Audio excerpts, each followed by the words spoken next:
The first thing that struck me wasn't the pristine white walls of the Pentagon's E-ring corridor or the weight of the metal case in my hands. It was the complete and utter silence that followed my mother's voice echoing through the marble hallway. "Maya, honey, when are you going to stop playing soldier and get a real job that actually matters?"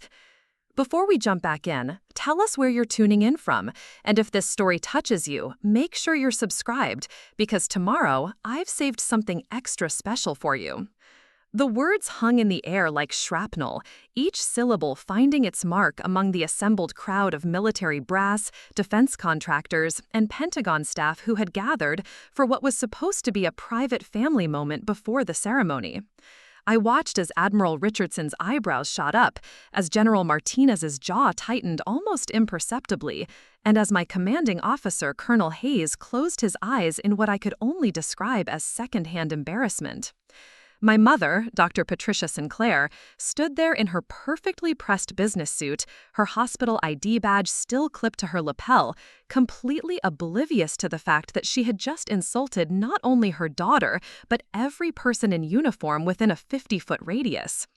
She had that same expression she always wore when discussing my career choices, a mixture of disappointment and condescension that had become as familiar to me as my own reflection.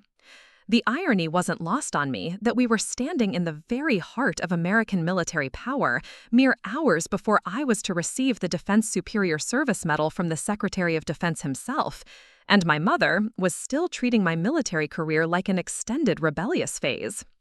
But to understand how we got to this moment of spectacular miscommunication, I need to take you back to where it all began. My name is Maya Elizabeth Sinclair, though for the past 8 years, most people who mattered in my professional life knew me by my call sign, Phoenix. The duality of that existence had defined every aspect of my adult life. To my mother and her circle of accomplished physicians, I was Maya, the daughter who had thrown away a full scholarship to medical school to play dress-up in camouflage. To the intelligence community and the special operations forces I supported, I was Phoenix, the tactical intelligence analyst whose assessments had prevented 3 major terrorist attacks and saved countless American lives. The disconnect between these two identities had been growing for years, but it reached a breaking point 6 months earlier during what should have been a routine family dinner. I had just returned from a classified deployment, one that had taken me to places I couldn't name, to do work I couldn't discuss. I was exhausted, both physically and emotionally drained from weeks of 18-hour days, analyzing threat patterns and coordinating with assets whose lives depended on the accuracy of my reports. My mother had prepared my childhood favorite, lasagna with garlic bread, and I thought maybe, just maybe, this could be one of those normal family evenings where we talked about anything other than my career choices. I should have known better. We hadn't even made it through the salad course when she launched into what I had come to recognize as the speech. "I just don't understand, Maya," she said, setting down her fork with that deliberate precision that doctors use when they're about to deliver bad news. "Dr. Henderson's daughter just finished her residency in pediatric cardiology. She's already saving children's lives. Real lives, Maya, not whatever it is you do in those government buildings all day." I felt the familiar tightness in my chest, that physical reaction to being systematically diminished that I'd been experiencing since the day I told her I was enlisting instead of attending Johns Hopkins. "Mom, I do save lives. What I do matters, even if I can't talk about the specifics." She laughed, but it wasn't a warm sound. It was the laugh she reserved for when she thought I was being particularly naive. "Sweetheart, I'm sure they tell you that to make you feel important, but let's be realistic. You're not a doctor. You're not a lawyer. You're not even a teacher. You're just, what do you call it? An analyst. Anyone with a computer can analyze data." The words hit like physical blows, each one carefully chosen to inflict maximum damage. But it was what she said next that cut the deepest. "I just think you're wasting your potential on something so pointless. When are you going to grow up and do something that actually contributes to society?" I remember staring at her across that dinner table, this woman who had raised me, who had taught me to read, who had bandaged my scraped knees and celebrated my academic achievements. This woman who now sat there completely convinced that the work I did, work that kept people like her safe in their suburban homes, was not just unimportant but actively pointless. That night, lying in my childhood bedroom, surrounded by participation trophies and high school honor society certificates, I made a decision. I was done trying to make her understand through words. I was done explaining and justifying and pleading for recognition. If she wanted proof that my work mattered, if she needed something concrete and undeniable, then I would give it to her. What she didn't know, what she couldn't know, was that I had just been nominated for one of the military's highest non-combat honors. The Defense Superior Service Medal isn't something they give out lightly. It's reserved for officers who have demonstrated exceptional service in positions of significant responsibility, whose contributions have had far-reaching impact on national security. The nomination had come from the Joint Chiefs themselves, based on my role in Operation Sandcastle, a counterterrorism initiative that had disrupted a coordinated attack planned for multiple American cities. But the nomination was just the beginning. The real validation would come from who was presenting it. Secretary of Defense James Morrison had personally requested to present the award, a gesture so rare that my commanding officer had actually called me into his office to make sure I understood the magnitude of what was happening. "Phoenix," Colonel Hayes had said, using my operational name even in the informal setting of his office, "I've been in the service for 26 years. I've seen maybe 3 ceremonies where the SecDef personally presented a decoration to a field grade officer. This isn't just recognition of your work on Sandcastle. This is the Pentagon telling everyone in the room that you are one of the most valuable intelligence assets in the entire Department of Defense." The irony was beautiful in its completeness. My mother, who had spent years dismissing my career as pointless government bureaucracy, would be sitting in the front row when the most powerful person in the American military establishment publicly declared my work essential to national security. The plan was elegantly simple. I invited her to what I described as a routine military ceremony, something boring and procedural that she'd probably find tedious, but that meant a lot to me. I didn't tell her about the medal. I didn't mention the Secretary of Defense. I certainly didn't explain that she would be witnessing a moment that represented the culmination of 8 years of dedicated service to something larger than myself. Looking back, I realized there was a part of me that wanted to give her one last chance to see me, really see me, without the dramatic revelation. Preparing and narrating this story took us a lot of time, so if you are enjoying it, subscribe to our channel. It means a lot to us. Now back to the story. During the 3-hour drive from our hometown to Washington, D.C., I kept waiting for her to ask meaningful questions about my work, to show genuine curiosity about this career she'd been dismissing for nearly a decade. Instead, she spent most of the trip on conference calls with other doctors, discussing hospital politics and medical conference presentations. When she did turn her attention to me, it was to suggest that I consider using my security clearance to transition into the private sector, maybe working for one of those defense contractors that paid real money for former military personnel. "You could finally afford a decent apartment," she said, glancing at me with that look of maternal concern that somehow always managed to feel condescending. "Maybe even think about settling down. Dr. Patterson has a son about your age. He's in pharmaceutical sales, very successful. I could arrange an introduction." I gripped the steering wheel tighter and focused on the road ahead. Soon, I told myself, very soon, she would understand exactly what she'd been dismissing all these years. The Pentagon is an overwhelming building even for people who work there regularly. For civilians, especially those accustomed to the sterile, controlled environment of hospitals, it can be genuinely intimidating. I watched my mother's confident physician demeanor waver slightly as we passed through multiple security checkpoints, each one more thorough than the last. "This seems excessive," she murmured, as we waited for our escort, a crisp young lieutenant who appeared with military precision exactly on time.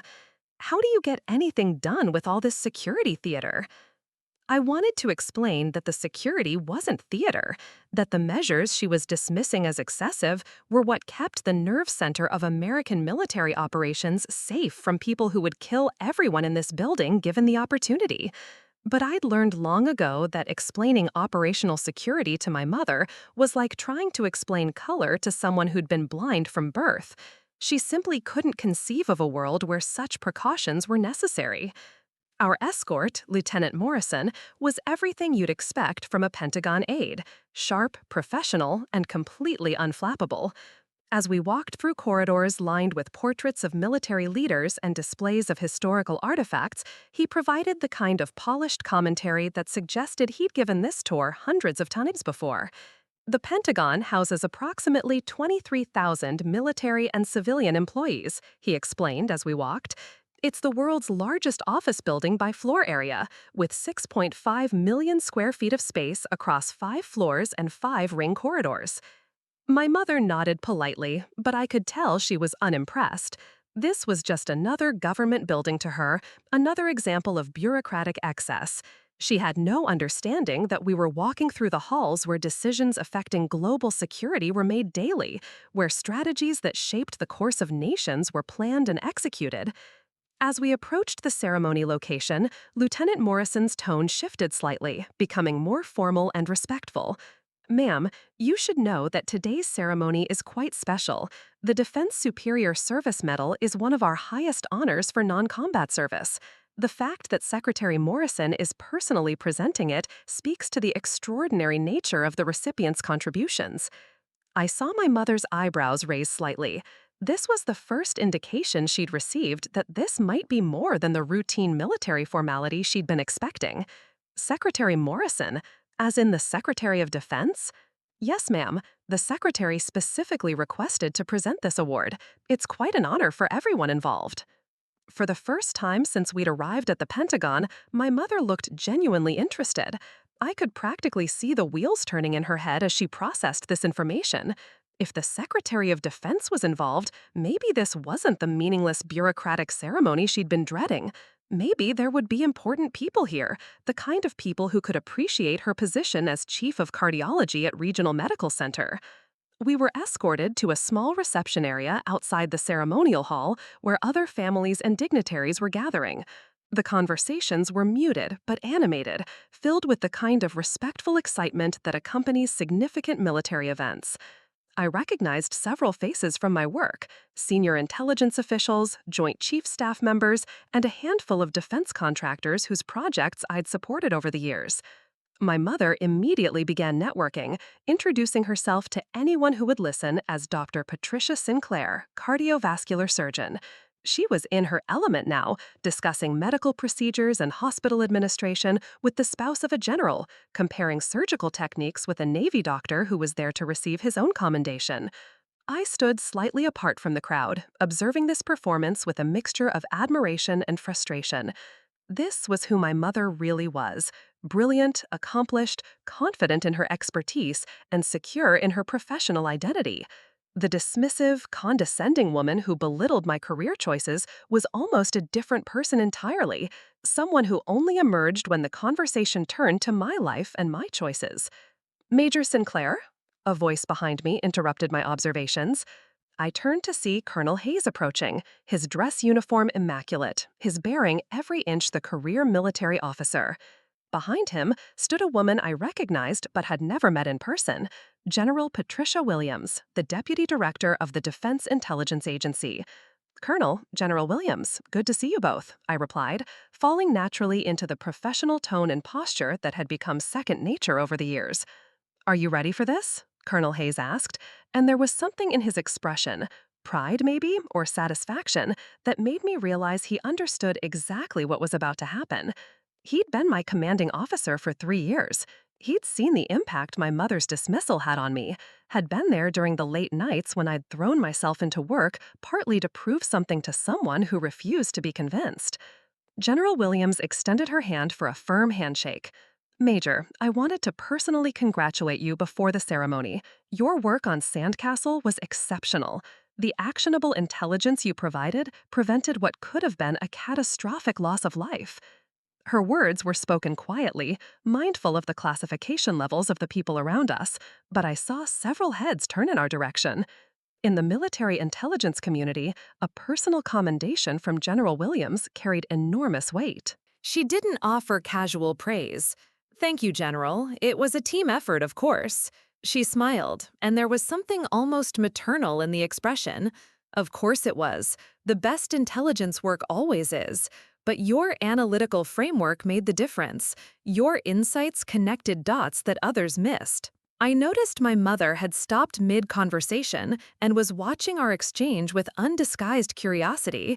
She couldn't hear what was being said, but she could read body language well enough to understand that something significant was happening. The deferential way the other officers approached me, the respectful attention I was receiving from people who were clearly senior officials, it didn't match her mental image of her daughter, the unimportant government analyst. "Is that your mother?" Colonel Hayes asked, following my gaze. "Yes, sir. She's having trouble understanding what I do for a living." General Williams raised an eyebrow.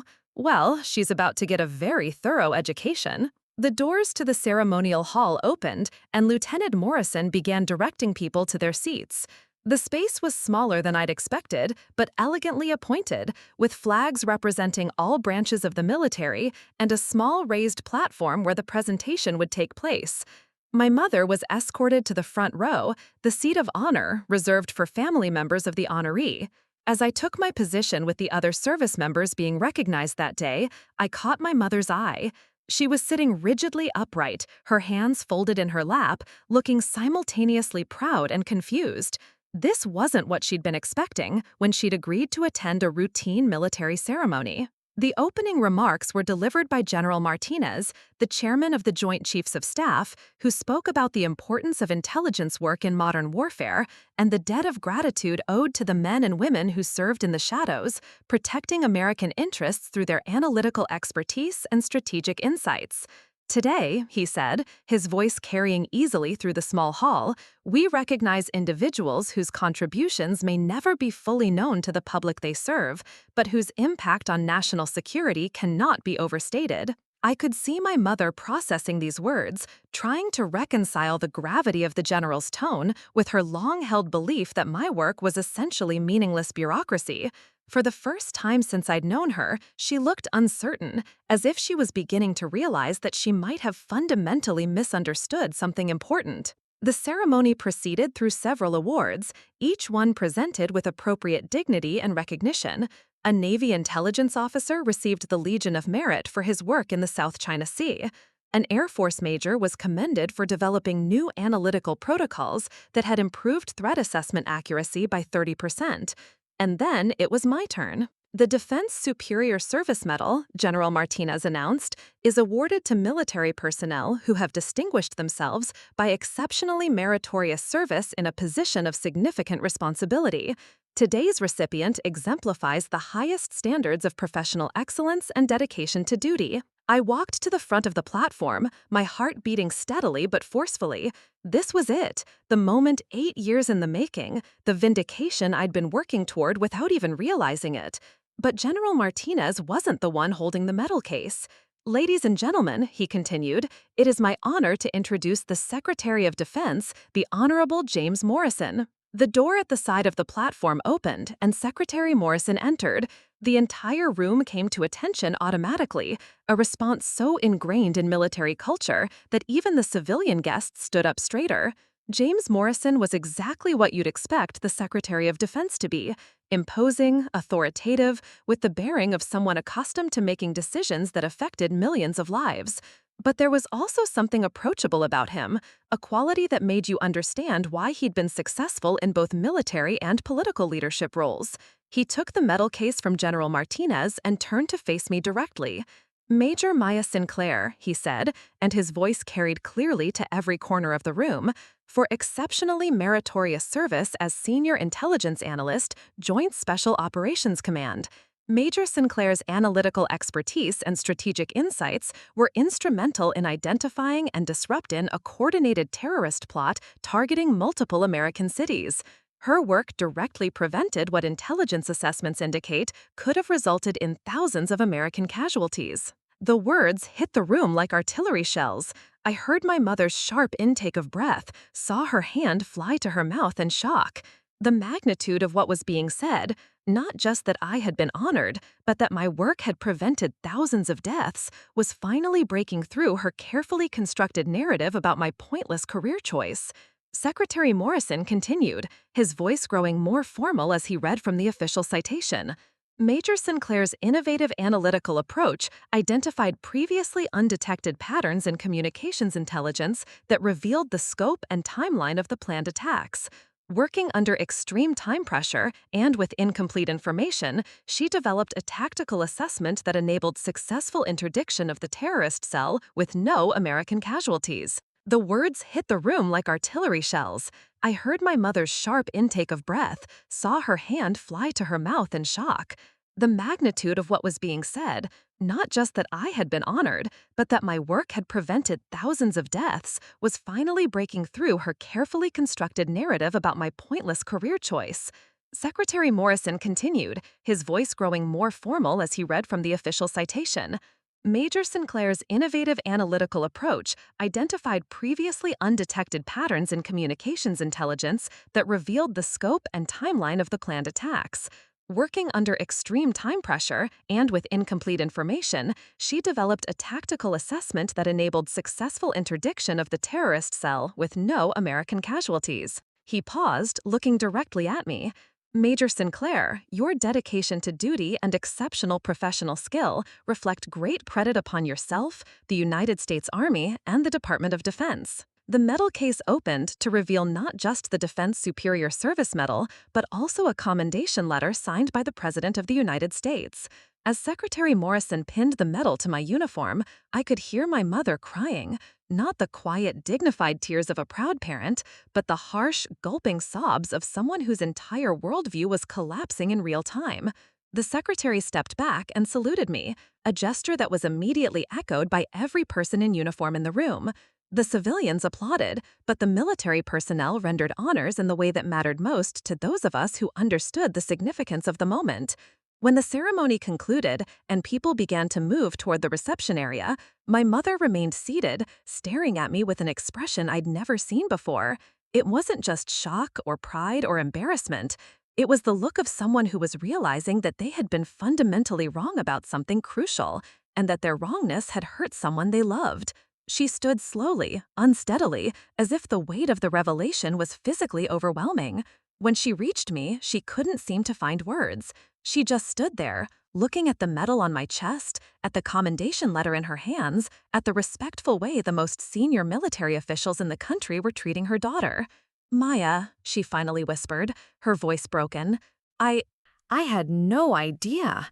The words hung between us, an acknowledgement and an apology and a question all at once. Around us, the reception continued, but we were locked in our own small bubble of reckoning. 8 years of dismissal and misunderstanding finally brought into sharp, painful focus. I looked at this woman who had raised me, who had taught me to value achievement and excellence, who had somehow convinced herself that my achievements and excellence didn't count because she didn't understand them. And for the first time in years, I saw not Dr. Patricia Sinclair, the confident cardiovascular surgeon, but my mother, confused and hurt, and finally beginning to understand what she'd been doing to her daughter. The irony was perfect and terrible. It had taken the Secretary of Defense to tell my mother that her daughter's sacrifice wasn't pointless, that the work she'd dismissed as meaningless had saved thousands of lives. All those years, all those conversations, all those attempts to make her understand, and in the end, it took a public ceremony and the word of the most senior defense official in the country to break through the wall of her preconceptions. But that was only the beginning of the story. What happened next would determine whether this moment of recognition was a bridge toward understanding or just another point of division between two worlds that seemed determined to remain separate. The reception following the ceremony was a carefully orchestrated dance of professional courtesy and genuine celebration. Pentagon receptions are unlike anything in the civilian world. They're simultaneously formal and intimate, populated by people who understand the weight of what they've witnessed, but are too disciplined to show excessive emotion about it. I moved through the crowd with my mother beside me, watching her try to process what had just happened. She kept touching my arm, as if she needed physical confirmation that I was real, that the daughter she thought she knew had just been publicly recognized by the highest levels of the American military establishment. "Maya," she said quietly as we approached a group of my colleagues, "that man who spoke about preventing thousands of casualties, he was talking about you specifically?" Before I could answer, Colonel Hayes appeared at my side, with General Williams and two other officers I recognized but had never formally met. "Dr. Sinclair," Colonel Hayes said, extending his hand to my mother, "I'm Colonel Thomas Hayes, Maya's commanding officer. I believe we owe you a debt of gratitude for raising such an exceptional officer." My mother shook his hand automatically, but her expression remained confused. "I'm sorry, Colonel, but I have to admit I'm struggling to understand exactly what Maya does. Today is the first time anyone has explained it to me in concrete terms." General Williams stepped forward, her bearing authoritative but her expression kind. "Dr. Sinclair, your daughter is one of the most gifted intelligence analysts I've encountered in 30 years of military service.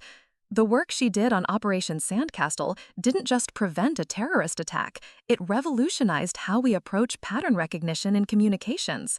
She paused, studying my mother's face with the same analytical intensity she brought to intelligence briefings.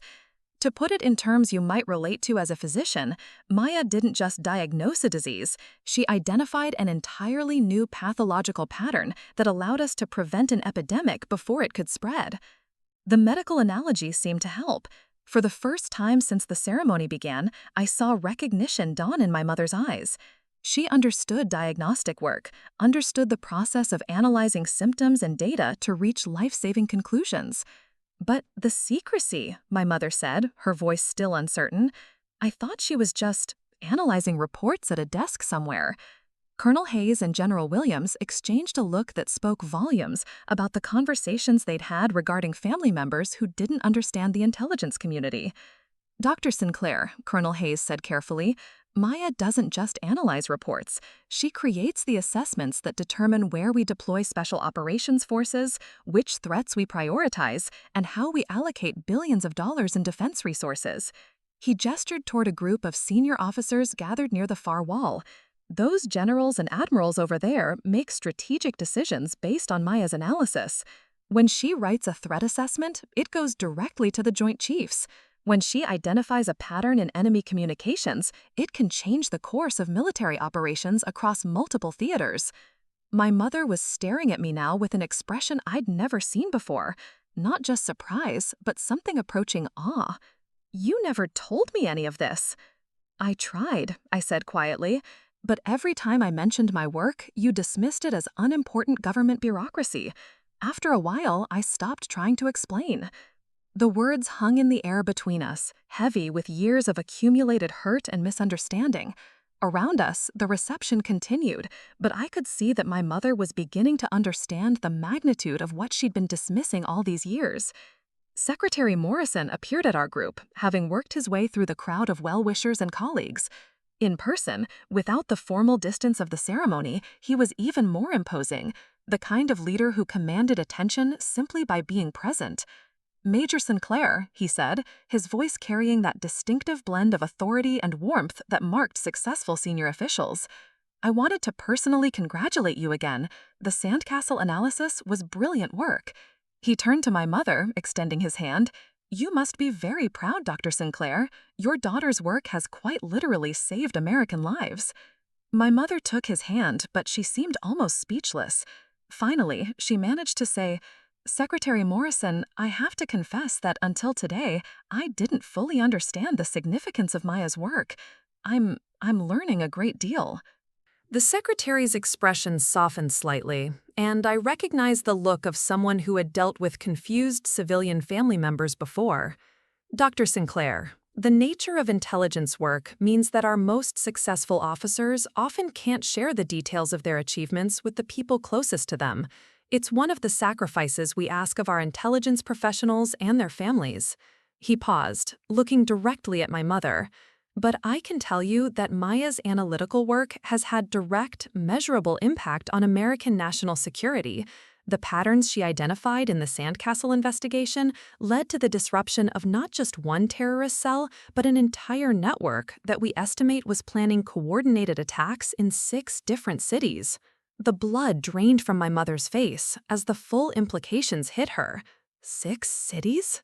The intelligence suggests the attacks were designed to occur simultaneously, likely during a major holiday when casualties would be maximized. Maya's analysis allowed us to unravel the entire operation before it could be executed. Conservative estimates suggest she prevented several thousand American deaths. My mother was looking at me now with an expression of dawning horror, not at what I'd done, but at what she'd done. Years of dismissing this work as pointless, years of suggesting I get a real job, years of comparing me unfavorably to cousins and family friends who had chosen more conventional careers. "I had no idea," she whispered, and there was something breaking in her voice. "Maya, I'm so sorry. I had no idea." Secretary Morrison nodded graciously. "The secrecy requirements make it difficult for families to understand, but I hope today has helped clarify the importance of the work your daughter does." He turned back to me. "Major, enjoy the rest of the reception. You've earned this recognition." As he moved away to speak with other guests, my mother and I found ourselves in a small pocket of relative privacy near one of the large windows overlooking the Pentagon courtyard. The formal receiving line had dispersed, and most of the guests were engaged in their own conversations, leaving us space to process what had just happened. "Maya," she said, her voice still shaky, "I need you to help me understand. When you said you saved lives, when you tried to tell me your work mattered, this is what you meant?" I nodded, not trusting my voice to remain steady. The vindication I'd been seeking for years was finally here, but it didn't feel like triumph. It felt like exhaustion, like the end of a very long, very difficult journey.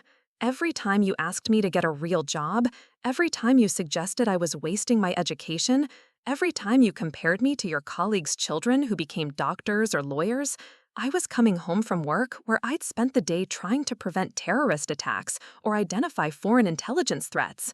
The words came out in a rush, years of suppressed frustration and hurt finally finding voice. When you missed my promotion ceremony because you had a hospital fundraiser, I'd just been promoted for my work identifying a weapons smuggling network.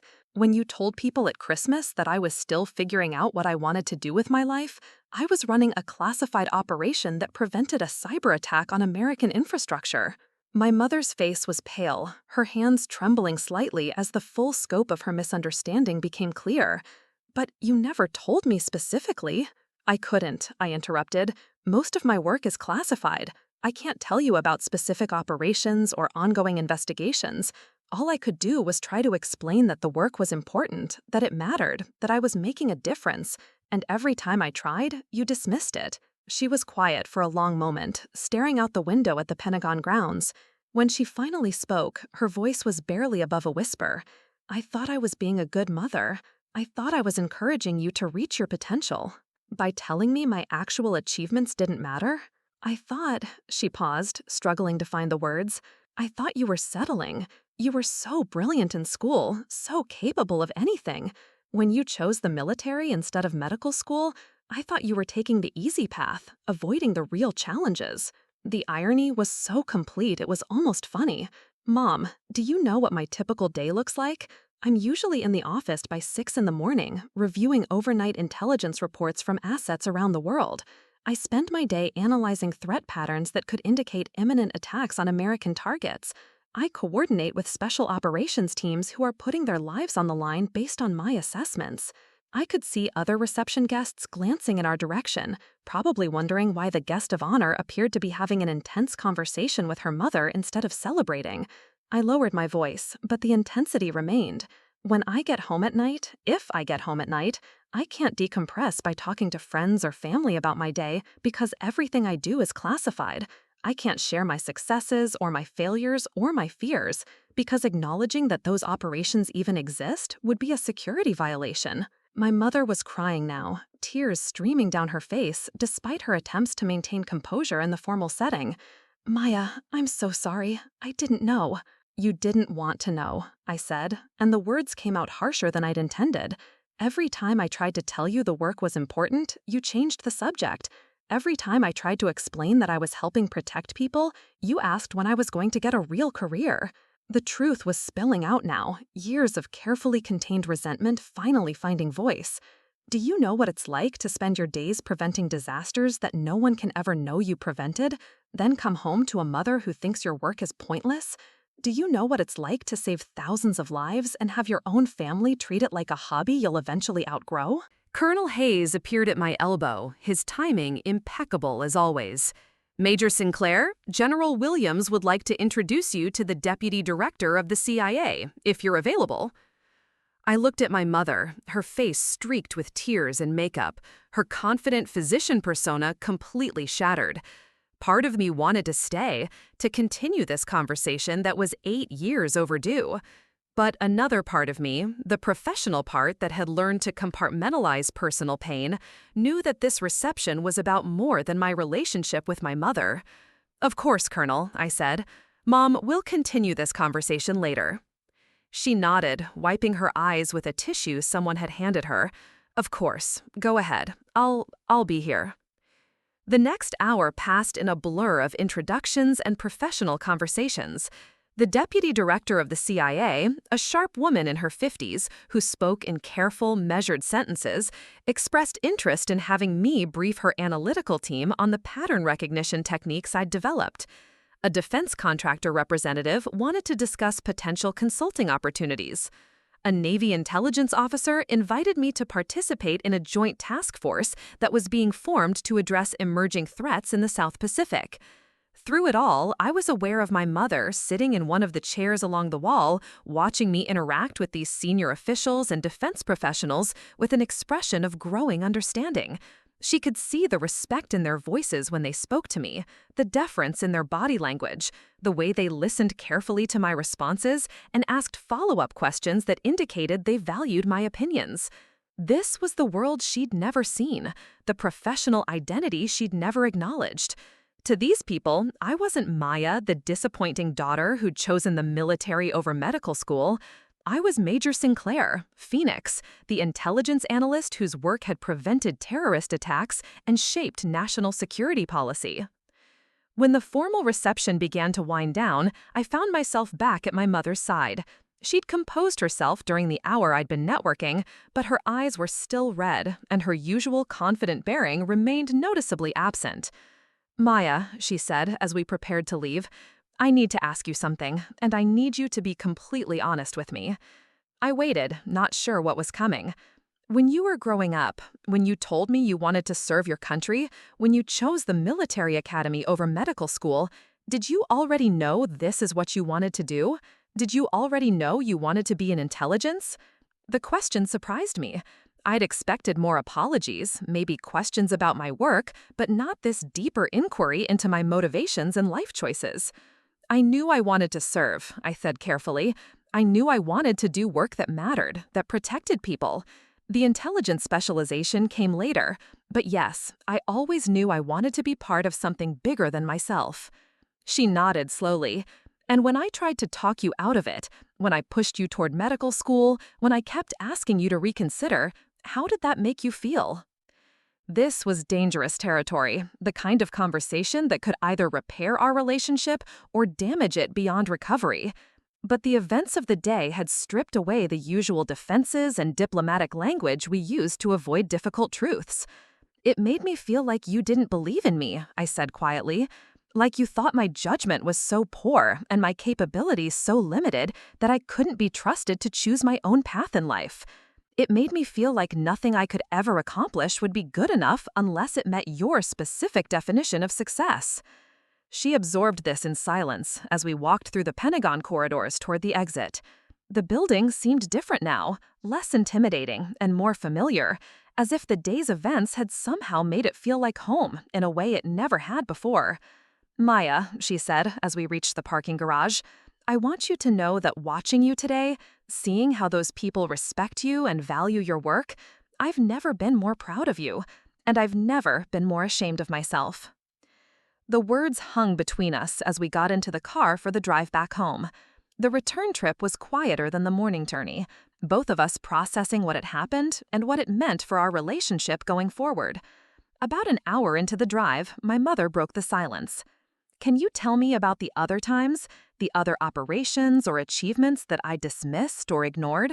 It was a painful conversation, but also a necessary one. I told her about the promotion ceremonies she'd missed, the classified commendations I'd received that I'd never been able to share, the times I'd come home exhausted from operations that had gone well, and others that had resulted in sleepless nights and second-guessing.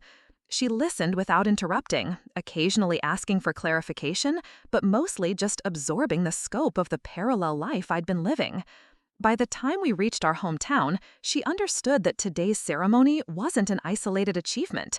It was the culmination of years of dedication and sacrifice that she'd been systematically ignoring or dismissing. "I want to make this right," she said as we pulled into her driveway. "I don't know how, but I want to make this right." I looked at this woman who had raised me, who had taught me to value excellence and achievement, who had somehow managed to become blind to my own excellence and achievements because they didn't fit her definition of what success should look like. She absorbed this in silence as we walked through the Pentagon corridors toward the exit.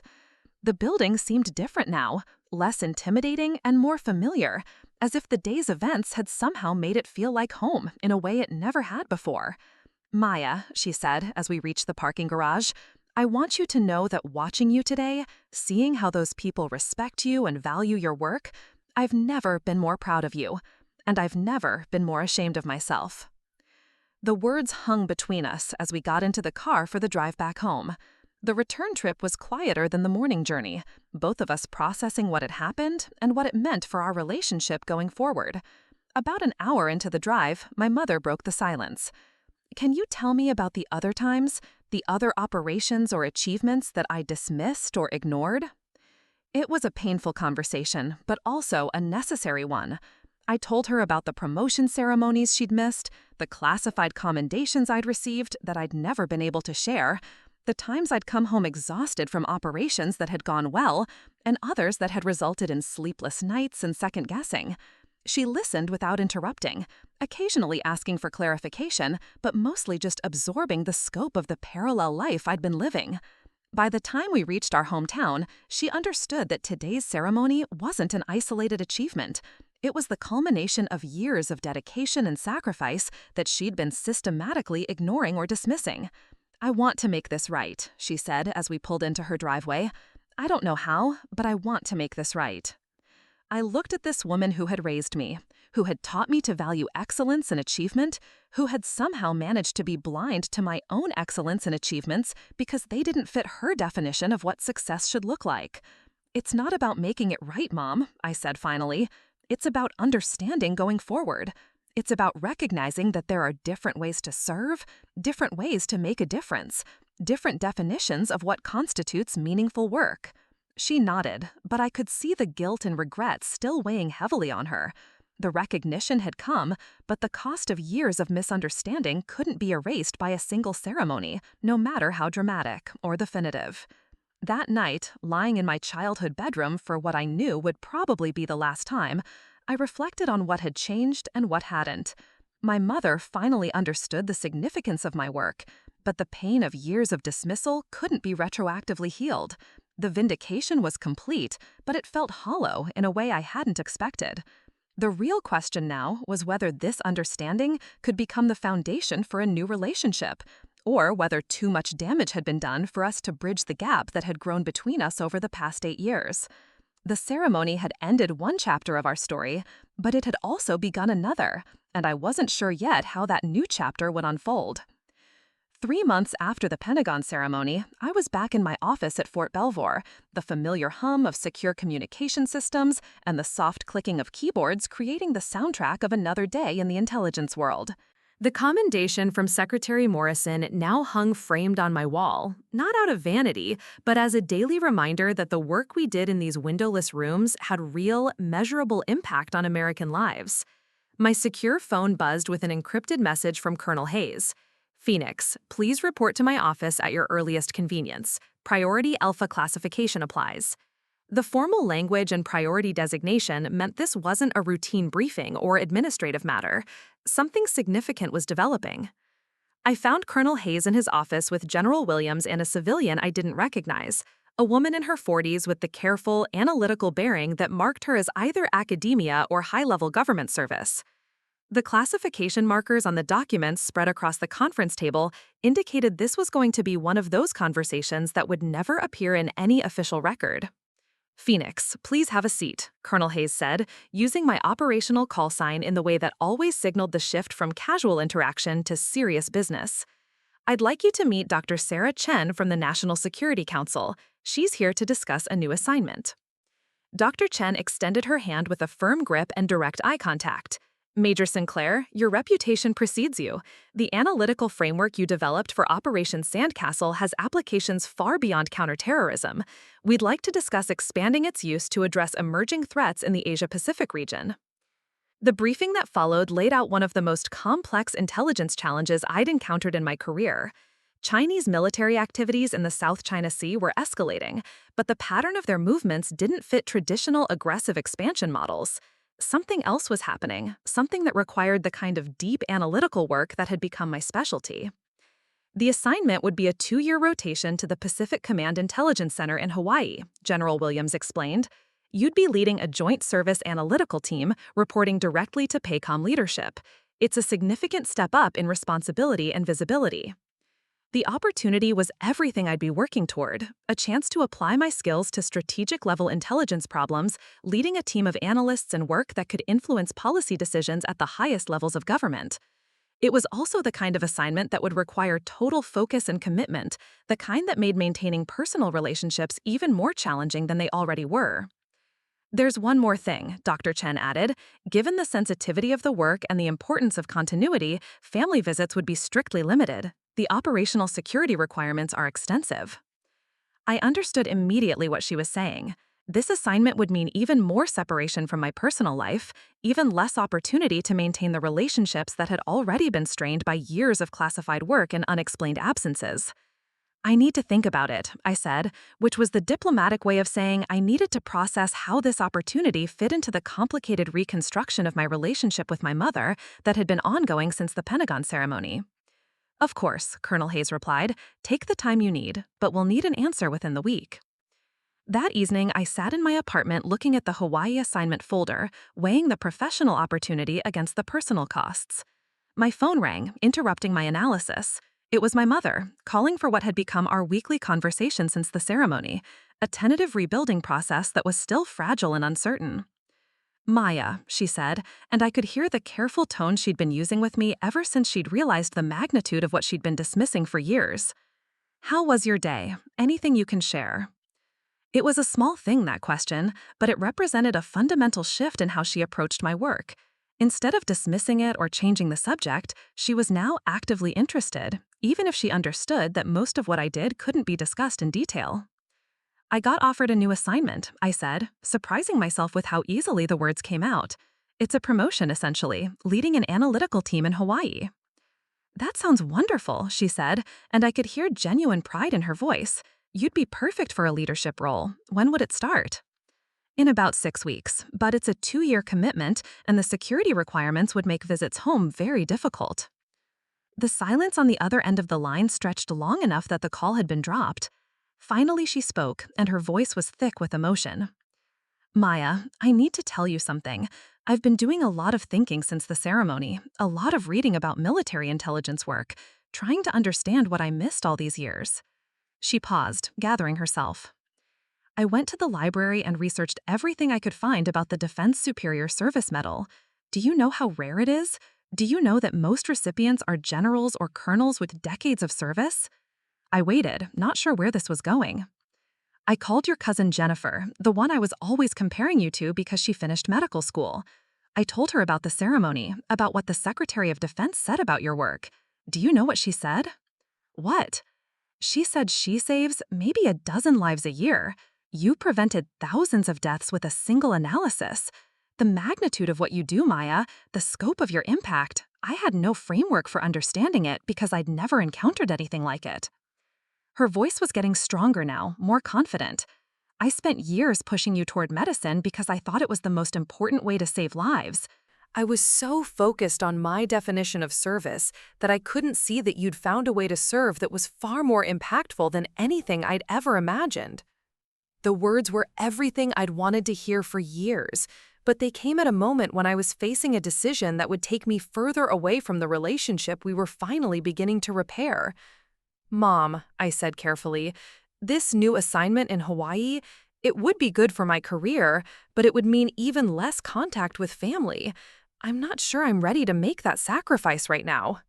"Maya Elizabeth Sinclair," she said, and suddenly her voice had the firm, authoritative tone I remembered from childhood, the voice she used when she was about to say something important.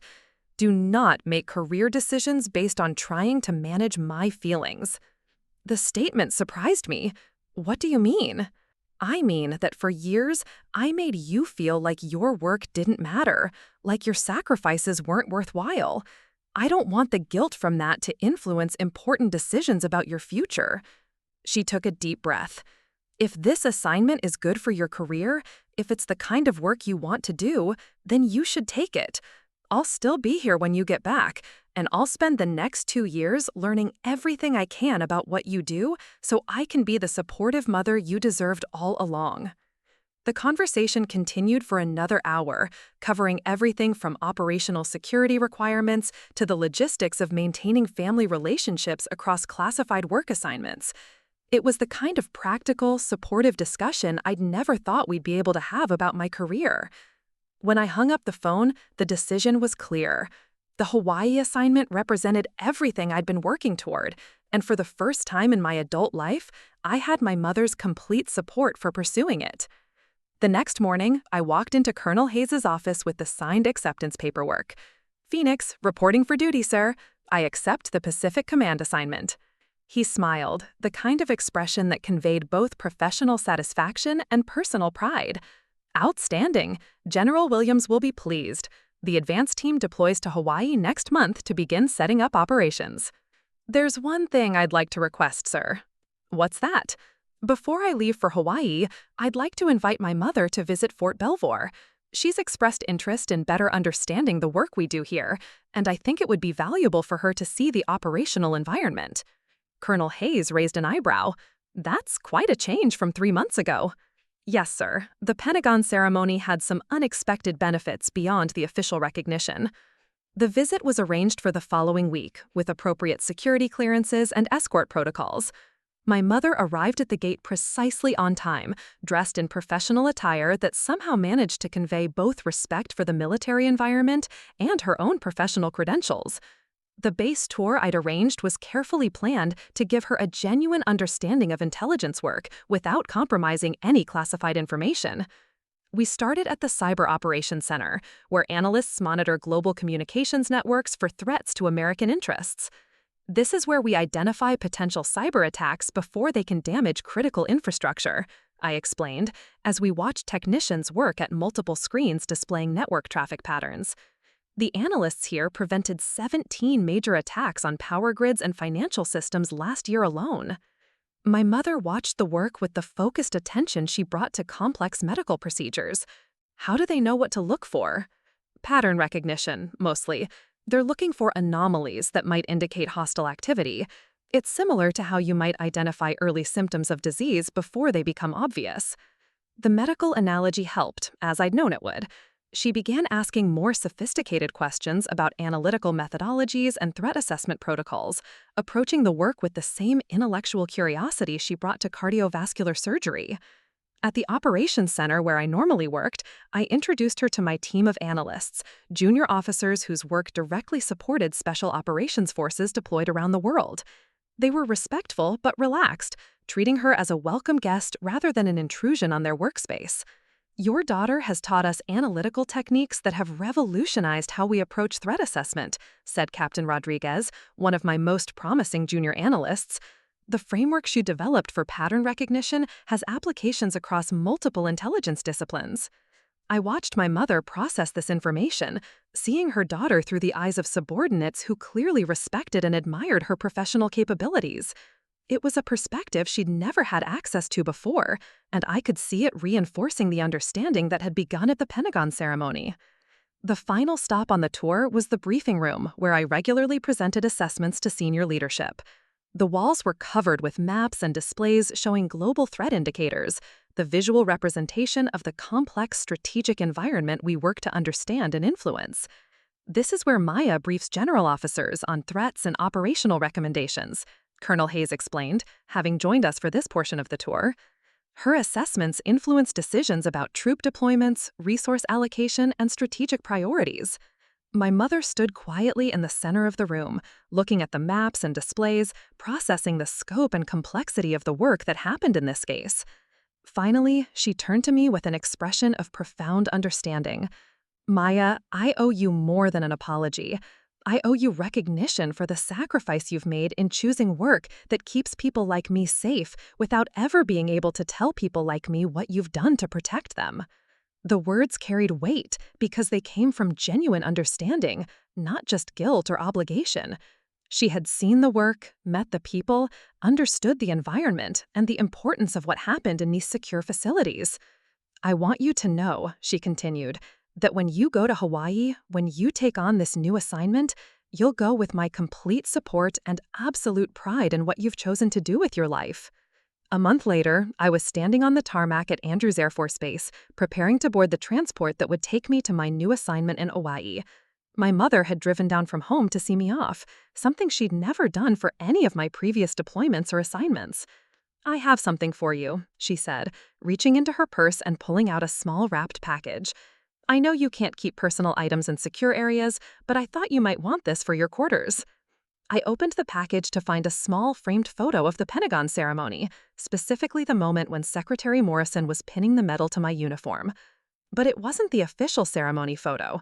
It was one she'd taken with her phone, capturing not just the formal moment, but also the expressions of pride and respect on the faces of the senior officers surrounding us.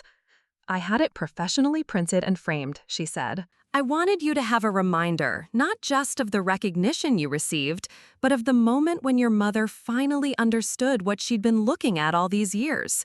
The gesture was simple but profound, a tangible acknowledgement of everything that had changed between us since that day at the Pentagon. It represented not just her belated recognition of my achievements, but her commitment to understanding and supporting the path I'd chosen.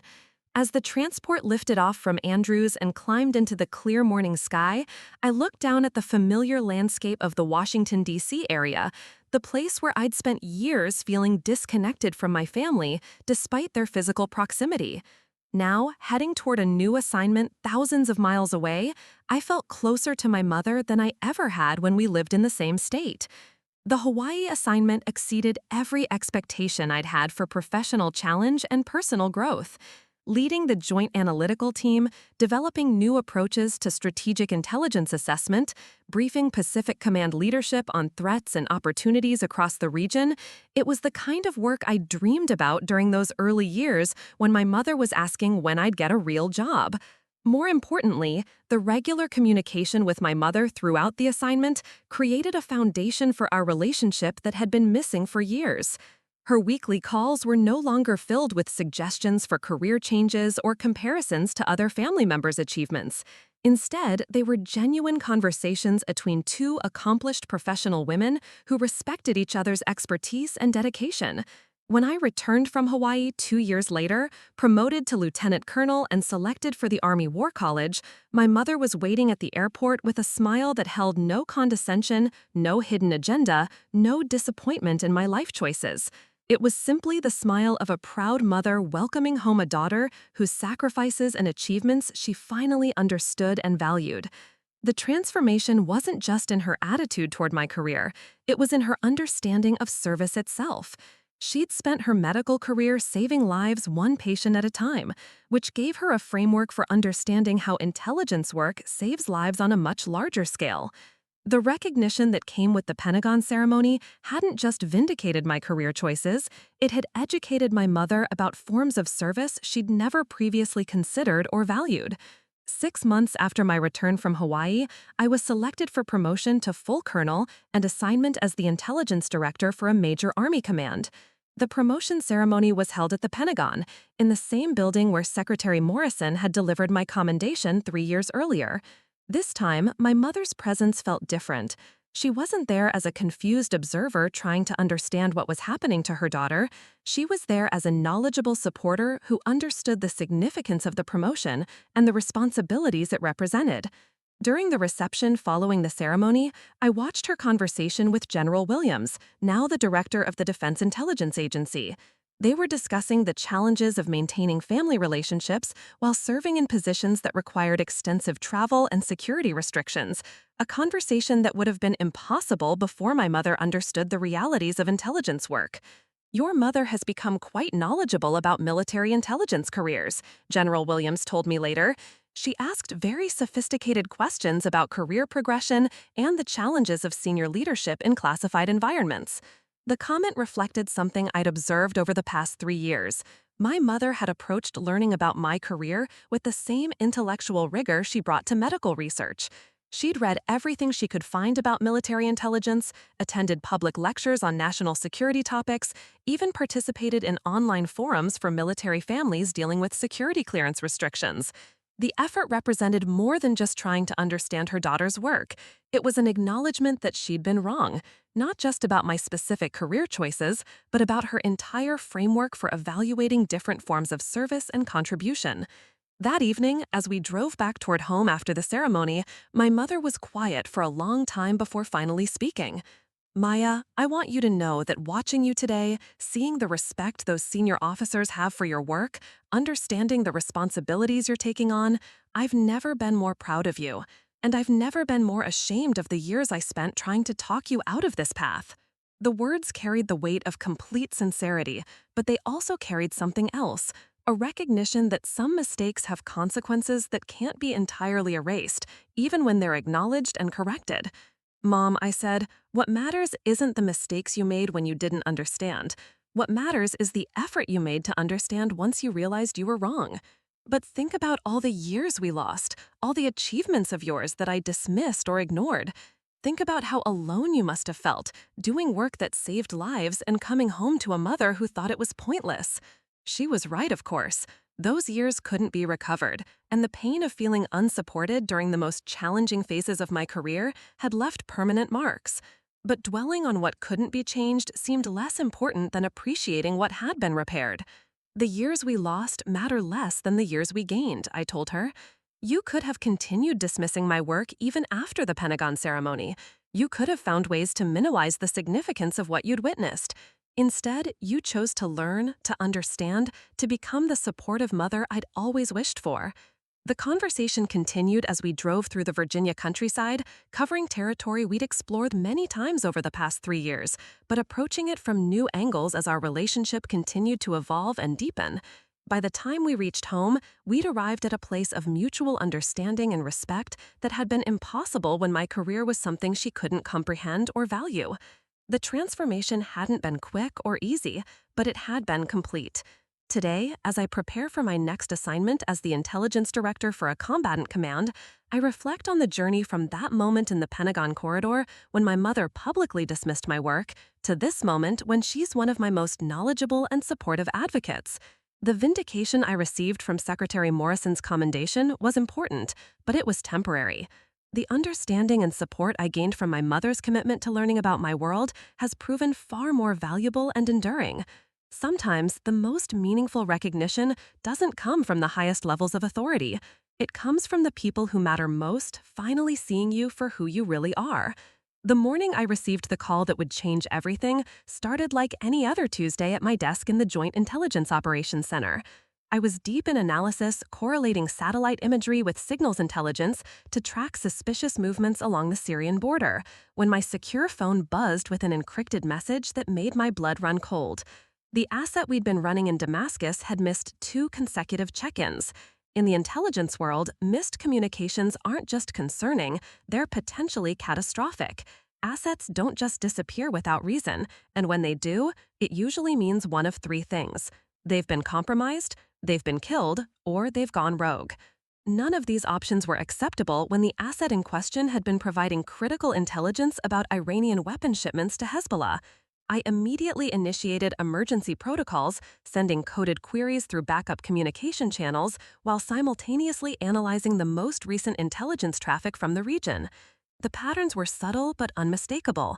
Increased Syrian security force activity in the neighborhoods where our asset operated, unusual radio chatter between intelligence units, and a concerning uptick in arrests of suspected foreign operatives.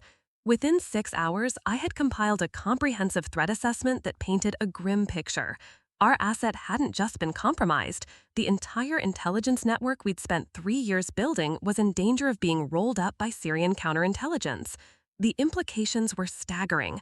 We weren't just losing valuable human intelligence capability, we were potentially exposing dozens of Syrian civilians who had risked their lives to provide information to American intelligence.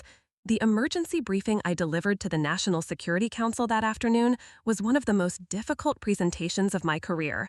Standing in the White House Situation Room, surrounded by the most senior national security officials in the country, I had to explain how a carefully constructed intelligence operation was collapsing in real time, and what we needed to do to minimize the damage. Madam National Security Advisor, I began, addressing Dr. Patricia Wells, a formidable woman whose reputation for analytical precision was matched only by her intolerance for intelligence failures. Based on our analysis of communications intercepts and behavioral pattern changes, we assess with high confidence that our primary human intelligence asset in Damascus has been compromised and is likely in Syrian government custody.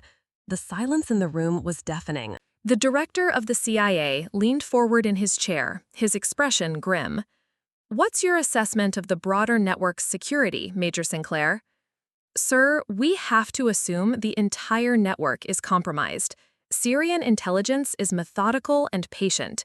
If they've identified one node of the network, they'll work systematically to uncover the others. We have perhaps 72 hours before the entire operation is exposed." The Secretary of Defense, a former Marine general whose combat experience in Iraq had given him a deep appreciation for intelligence work, asked the question everyone was thinking: what are our options? I had spent the previous 4 hours developing contingency plans, working with a small team of analysts and operations specialists to identify every possible course of action. The options ranged from immediate extraction of remaining assets to a complex deception operation designed to convince Syrian intelligence they had identified the entire network when they had actually only found a small portion of it. "We have 3 viable courses of action," I replied, activating the secure display system to show the operational map I'd prepared. Option 1 is immediate extraction. We pull out every asset we can reach and accept the loss of intelligence capability. It's safe, but devastating to our collection efforts in the region. I clicked to the next slide. Option 2 is a limited salvage operation. We extract high-priority assets while maintaining contact with lower-level sources, hoping Syrian counterintelligence doesn't connect them to the compromised network. It's riskier, but preserves some capability. The final slide showed the most complex option, the one I'd been developing since realizing the scope of the compromise. Option 3 is a comprehensive deception operation. We use the compromised network to feed false information to Syrian intelligence, while simultaneously establishing a new network using completely different operational methods. National Security Advisor Wells studied the presentation with the kind of focused intensity that had made her one of the most respected strategic thinkers in Washington. "Major Sinclair, what's your recommendation?" This was the moment every intelligence officer trains for but hopes never to face. The moment when your analysis could determine whether American assets live or die, whether critical intelligence capabilities are preserved or destroyed, whether national security interests are protected or compromised.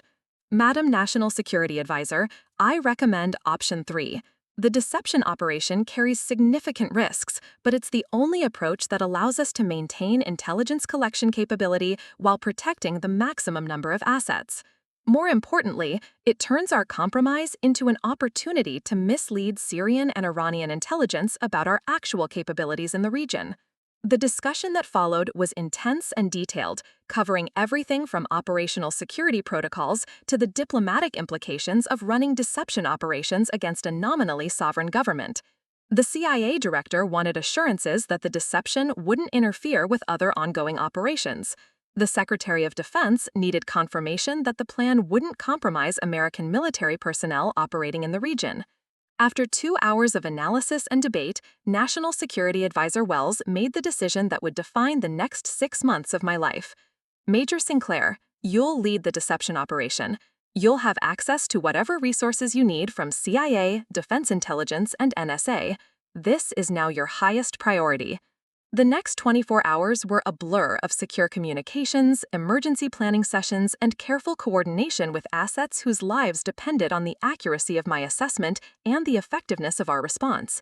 I worked with communications specialists to establish new contact protocols, coordinated with CIA operations officers to identify extraction routes for the most vulnerable assets, and developed the complex narrative we would feed to Syrian intelligence through the compromised network.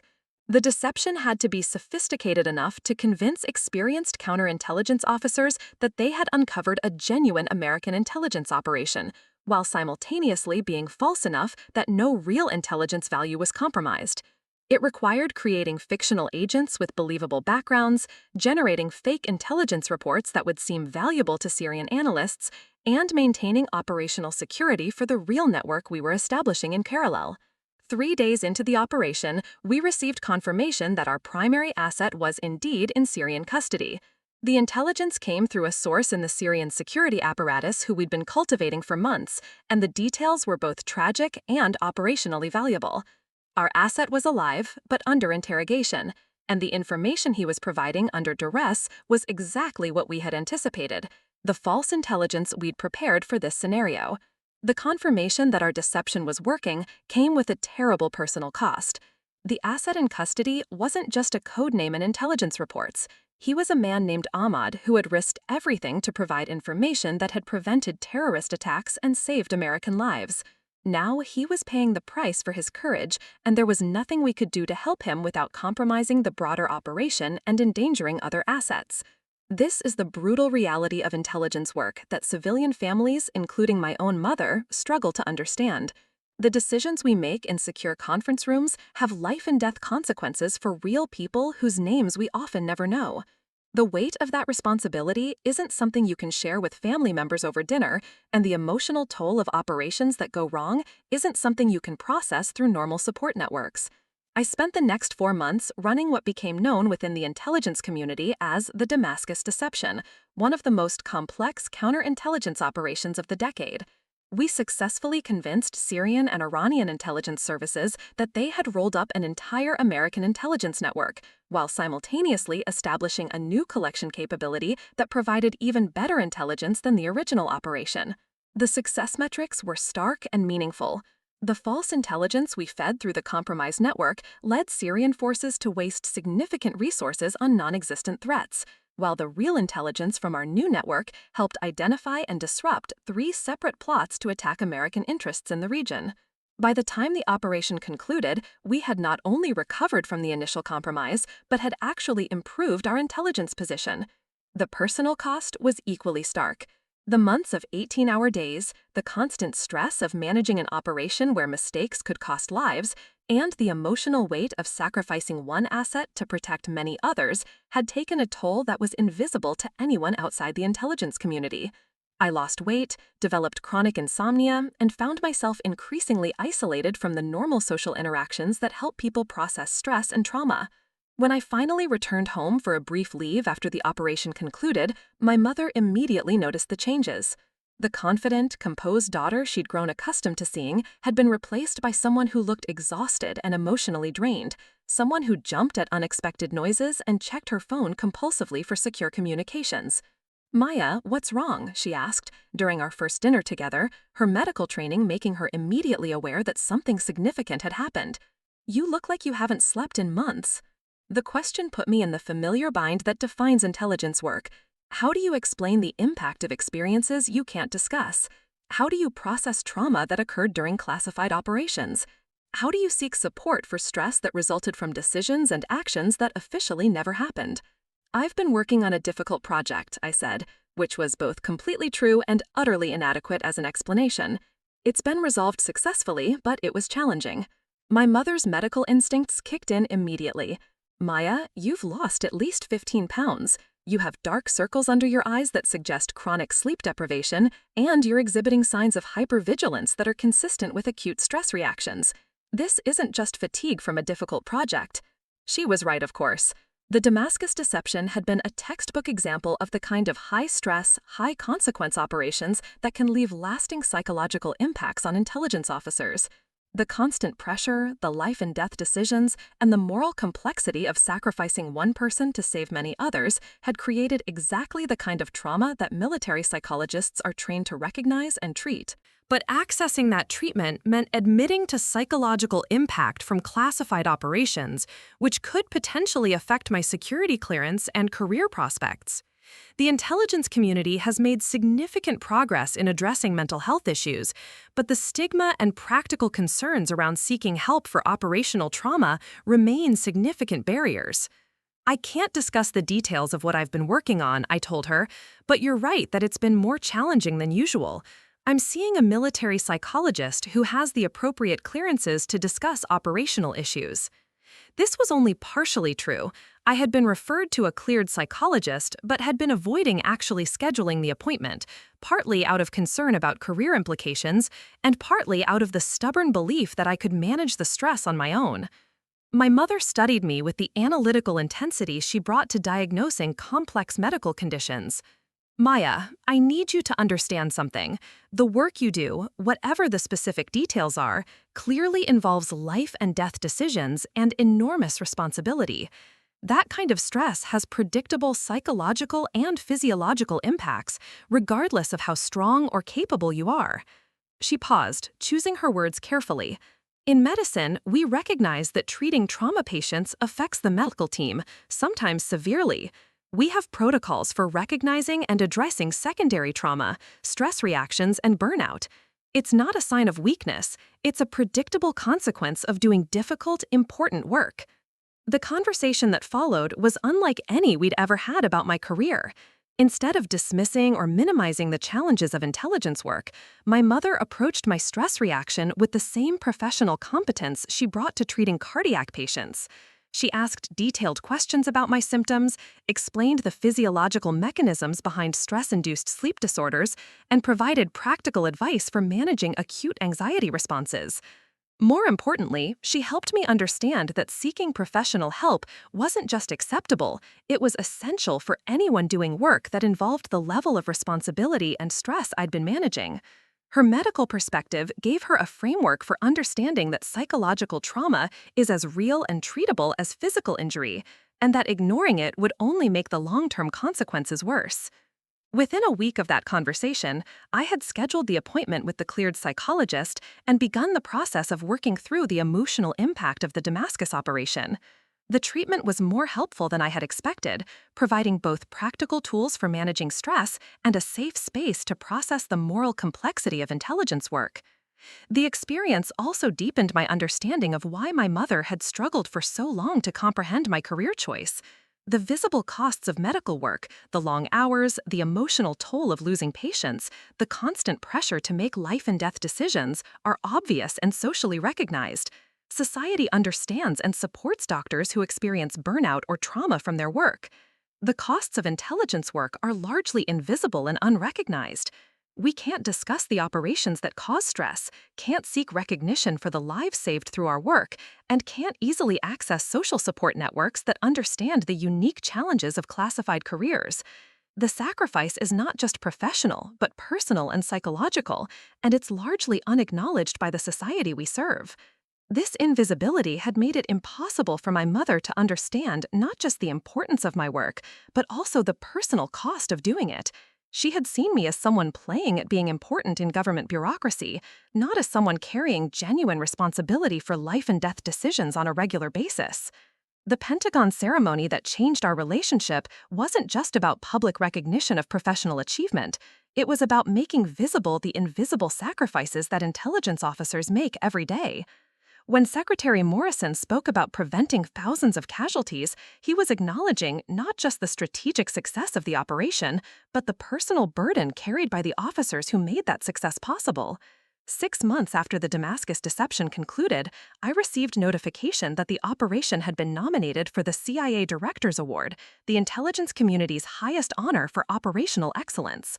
The nomination cited not just the strategic success of the deception, but also the innovative analytical methods that had made it possible. More significantly, Ahmad, the asset we'd been forced to sacrifice to protect the broader operation, had been released from Syrian custody as part of a prisoner exchange negotiated through Russian diplomatic channels. Intelligence indicated that the false information he'd provided under interrogation had been so convincing that Syrian intelligence considered the case closed, allowing them to treat him as a minor figure rather than a major intelligence asset. The news of Ahmad's release was the first genuinely good news I'd received about the Damascus operation, and it helped resolve some of the moral complexity that had been weighing on me since the beginning of the deception. Intelligence work often requires making terrible choices between competing moral imperatives, and knowing that our strategic success hadn't ultimately cost Ahmad his life made those choices easier to live with. When I shared the news with my mother during one of our regular calls, her response reflected how much her understanding of my work had evolved since the Pentagon ceremony. "Maya, I can hear the relief in your voice," she said. "This person who was captured, he was someone you'd worked with, someone whose safety you felt responsible for." The observation was perceptive and showed how much she'd learned about the human dimension of intelligence work. She understood that behind every operational success or failure were real people whose lives were affected by the decisions we made in secure conference rooms. "Yes," I replied, surprised by how easily I could acknowledge the personal dimension of the work with her now. In intelligence work, the assets who provide information aren't just sources. They're people who've chosen to risk everything to help protect American interests. When something goes wrong, when they're captured or killed because of an operation we've planned, it affects everyone involved. "That's an enormous burden to carry," she said, and I could hear both understanding and concern in her voice. "How do you process that kind of responsibility?" The question led to the kind of conversation we'd never been able to have before her transformation and understanding my career. We discussed the psychological support systems available to intelligence officers, the importance of compartmentalizing operational stress while still processing it appropriately, and the ways that classified work creates unique challenges for maintaining mental health and personal relationships. For the first time in my adult life, I felt like I could share with my mother not just the pride of professional achievement, but also the genuine challenges and costs of the work I'd chosen. Her medical background gave her a framework for understanding these challenges, and her newfound respect for intelligence work meant she could provide support without trying to talk me out of my career choice. The Damascus deception ultimately became a career-defining operation for me, leading to promotion to lieutenant colonel and selection for advanced strategic intelligence training. But more importantly, it became a test of the new relationship my mother and I had built since the Pentagon ceremony. When I was struggling with operational stress, she provided professional medical insight and emotional support. When the operation succeeded, she understood and celebrated the strategic significance of what had been accomplished. When Ahmad was released, she recognized the personal dimension of that success and the relief it brought to everyone who had been involved in the operation. The evolution of our relationship had reached the point where she could provide not just recognition and pride, but genuine understanding and support for both the achievements and the challenges of intelligence work. That support proved invaluable during one of the most difficult periods of my career, and it reinforced the importance of the transformation that had begun with Secretary Morrison's commendation ceremony. Today, as I prepare for my next assignment as a senior intelligence official, I understand that the recognition I received at the Pentagon was important not just for my career, but for my relationship with the family member who mattered most. The ceremony made visible work that had been invisible, validated sacrifices that had been unrecognized, and created the foundation for understanding that has supported me through every challenge since. Sometimes, the most important battles aren't fought in foreign countries or secure conference rooms. They're fought at home, with the people who love us but don't understand us. The victory that matters most isn't always professional recognition from senior officials. Sometimes it's personal understanding from family members who finally see us for who we really are. Up next, you've got 2 more standout stories right on your screen. If this one hit the mark, you won't want to pass these up. Just click and check them out.